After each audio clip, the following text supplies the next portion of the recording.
Pelarian pelaku penipuan iPhone si kembar Rihanna Rihani akhirnya berakhir. Selasa pagi, keduanya ditangkap Polda Metro Jaya di sebuah apartemen di Serpong, Tangerang Selatan. Keduanya pun langsung dibawa ke Polda Metro Jaya dan menjalani pemeriksaan. Setahun sudah si kembar Rihanna Rihani dilaporkan para korbannya ke polisi. Keduanya dilaporkan sejak Juni 2022 dan masuk dalam daftar pencarian orang atau DPO. Pelarian tersangka penipuan Rihanna Rihani kini berakhir sudah. Si kembar telah ditangkap tim Resmob Kepolisian Daerah Polda Metro Jaya usai ditetapkan sebagai tersangka sejak awal Juni 2023. Kerap berpindah-pindah tempat karena tahu sudah masuk daftar pencarian orang, kedua tersangka akhirnya berhasil ditangkap di sebuah apartemen wilayah Serpong, Tangerang Selatan. Pada saat ditangkap, pelaku ini sedang istirahat ya di salah satu apartemen karena dia ini sering berpindah-pindah dari apartemen satu ke apartemen yang lain. Pak, ini kan ditangkap, berarti langsung dilakukan penahanan selama 20 hari? Sekarang kita melakukan proses dulu, Mbak ya. Direskrimum Polda Metro Jaya, Kombes Hengki Haryadi menyebut Polda Metro Jaya memang sudah membentuk tim khusus untuk mencari keberadaan Rihanna Rihani. Polda menyebut sudah menerima beberapa laporan korban dengan modus skema Ponzi dan terkait dengan reseller lainnya. Terima informasi bahwa ini modusnya adalah seperti skema Ponzi ya, dari reseller, range kerugian antara 200 sampai 800. Namun setelah kita dalami, sementara bahkan ada yang sampai 3 juta ini. Satu produk yang ditawarkan itu. Ya. Harusnya harga 12 juta, ditawarkan 9 juta sebagai bujuk rayu, akal muslihat, rangkaian perkataan-perkataan bohong sehingga memberikan suatu barang. Akibat penipuan si kembar, total kerugian para korban yang merupakan reseller iPhone ditaksir mencapai 35 miliar rupiah. Si kembar Rihanna Rihani telah menipu setidaknya 17 orang hingga Mei 2023 lalu dengan modus pre-order iPhone. Setiap reseller bisa mendapat potongan harga hingga Rp500.000 per unit. Korban diharuskan membayar penuh, namun barang yang dipesan dijanjikan tiba dalam waktu 2 pekan. Kasus penipuan ini sudah dilaporkan ke Polres Jakarta Selatan sejak Juni 2022. Akibat banyaknya laporan dari korban, Polda Metro Jaya mengambil alih kasus penipuan ini. Dia hanya jual beli iPhone ya, maksudnya bukan investasi. Jadi saya cuma cari tahu kenapa bisa murah dan dari mana asal barangnya. Karena kan saya tahu takutnya itu black market ya. Jadi saya hanya mencari tahu barang ini benar nggak, garansi resmi atau tidak gitu kan, asal mulanya dari mana gitu. Lalu setelah itu ya saya coba tanya ke Rihani, bisa nggak saya mencoba berjualan gitu sebagai resellernya dia gitu. Dan kemudian dia bilang bisa kok gitu, nanti saya kasih fee. Total kerugian yang saya alami kurang lebih 6,4 miliar. Pusat Pelaporan dan Analisis Transaksi Keuangan (PPATK) akhirnya memblokir 21 rekening si kembar Rihanna Rihani dengan total mutasi mencapai 86 miliar rupiah.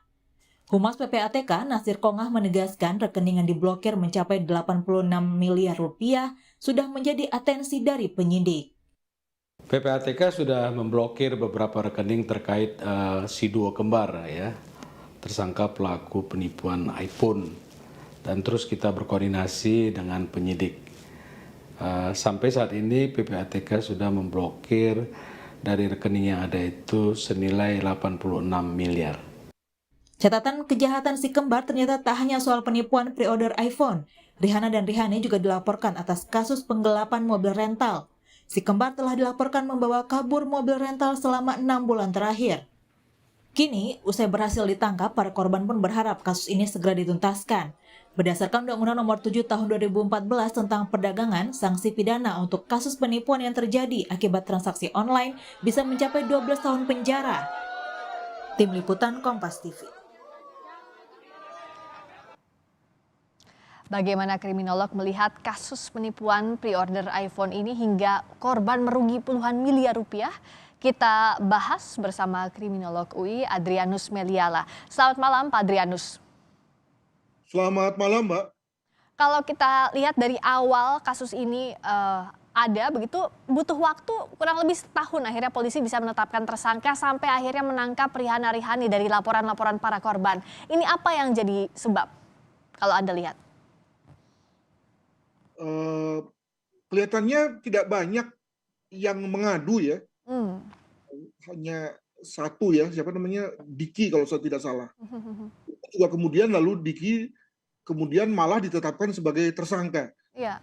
Nah, dalam hal ini polisi tidak melihat kaitan antara keduanya dengan Diki dan yang lain, tapi melihat pada Diki sebagai orang yang diasumsikan sudah nipu gitu ya, karena di bawah Diki juga sudah ada orang yang sudah store uang dan belum mendapatkan barang. Jadi Iya. diputus di Dikinya, bukan pada Rihanna dan Rihaninya, begitu.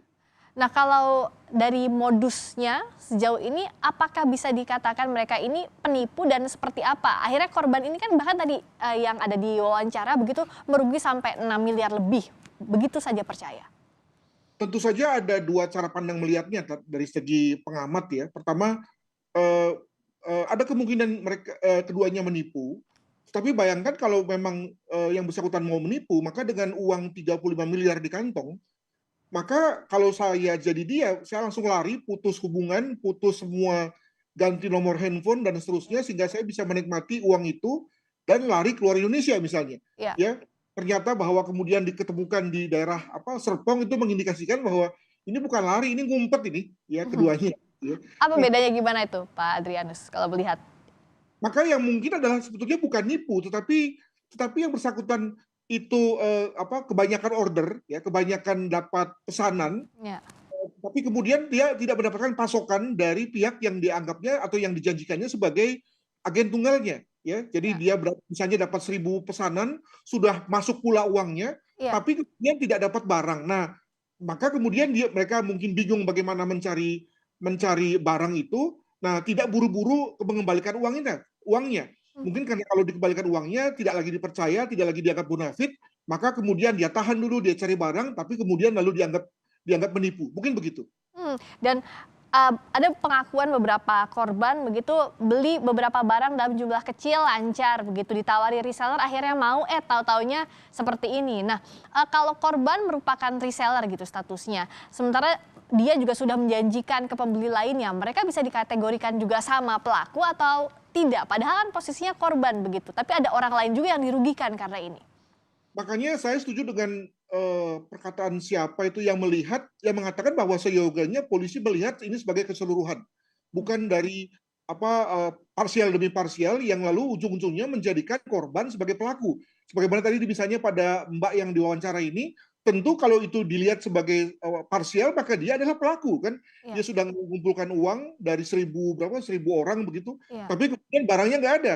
Nah, dari mana barangnya? Wong dia juga mengharapkan dari kedua kembar ini kan. Jadi maka seyogianya memang dilihat secara keseluruhan agar kemudian keadilan lalu kemudian terlihat di situ. Gitu. Jadi bisa ada kemungkinan pihak lain selain si kembar dalam kasus ini, karena kalau kita lihat nilai transaksinya sangat besar, yang sudah terlibat pun juga besar jumlahnya. Masalahnya kan begini, kelihatan orang-orang ini atau pihak yang terlibat itu memang melihat marginnya besar ya. Jadi ada kemungkinan misalnya dari setiap handphone yang terjual itu marginnya 500.000. Bayangkan bisnis mana yang sekali jual barang 500.000 lebih ya kan? Maka alhasil kemudian dengan mudah Mbak yang tadi di wawancara itu kemudian mengumpulkan 1.000 orang yang mau beli gitu ya. Dan bisa dibayangkan berapa keuntungan yang akan dia dapat. Nah, itulah yang kemudian dia sudah storekan, bermimpi akan dapat margin besar, ternyata barangnya nggak ada. Itu juga yang kemudian kelihatannya ada di benak kedua kembar ini ya, dengan mendapatkan barang murah tetapi kemudian lalu dan untungnya besar. Nah, sayangnya mungkin pasokan barangnya ternyata tidak besar, ya cukup untuk pada pasokan awal, tapi begitu kemudian orang berminat dan orang segera beli ya, pesan begitu, maka kemudian nggak cukup. Nah, inilah memang resikonya orang jual murah ya, sehingga kemudian lalu begitu banyak orang mau berminat dan kemudian lalu terjadi situasi default seperti ini begitu. Kalau dari sisi korban melihat PPATK membekukan rekening, jumlahnya ada hingga 86 miliar rupiah transaksinya. Nah, apakah dana ini tuh bisa terungkap siapa saja yang menjadi korban dan juga dikembalikan dana-dana itu? Karena kan kalau dari sisi korban inginnya ya uangnya kembali sesimpel itu? Selain juga kalau pidana tentu berlangsung. Saya kira dalam situasi ini jauh lebih mudah ya untuk kemudian para korban menerima uangnya kembali, tentu setelah melalui proses pengadilan yang memang rumit ya. Ya. Mesti ada penetapan pengadilan dulu, mesti ada inkrah dulu, baru kemudian dikembalikan. Mengapa saya katakan begitu? Misalnya dibandingkan dengan mereka-mereka yang misalnya melakukan kegiatan pinjaman online atau kegiatan fintech ya, betul-betul yang skema ponzi sebagaimana tadi dikatakan oleh Direskrimum, itu uangnya nggak balik tuh, itu uangnya sudah diambil oleh uplinernya. Nah, dalam hal ini saya juga tidak terlalu setuju bila dikatakan bahwa ini adalah kegiatan ponzi. Kenapa? Karena sebetulnya tidak ada kewajiban bagi misalnya orang di bawahnya Mbak yang kedua kembar ini itu untuk mencari. Dia mencari karena memang dia mengharapkan mendapat keuntungan. Jadi beda dengan konteks ponzi pada umumnya. Gitu. Kalau ponzi kan cari di bawahnya lainnya, downline-downline-nya seperti itu ya Pak Adrianus ya. Kalau ini berbeda kasus.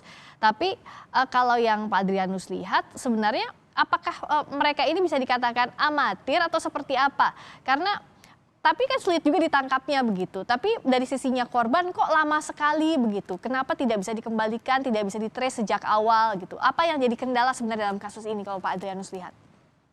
Ya tentu karena hukum kan butuh kepastian, ya. Jadi memang dari segi si korban yang sudah store uang, maka berpikir singkat saja. Ya saya sudah store uang, ada nama saya, ada rekening saya, kembalikan dong.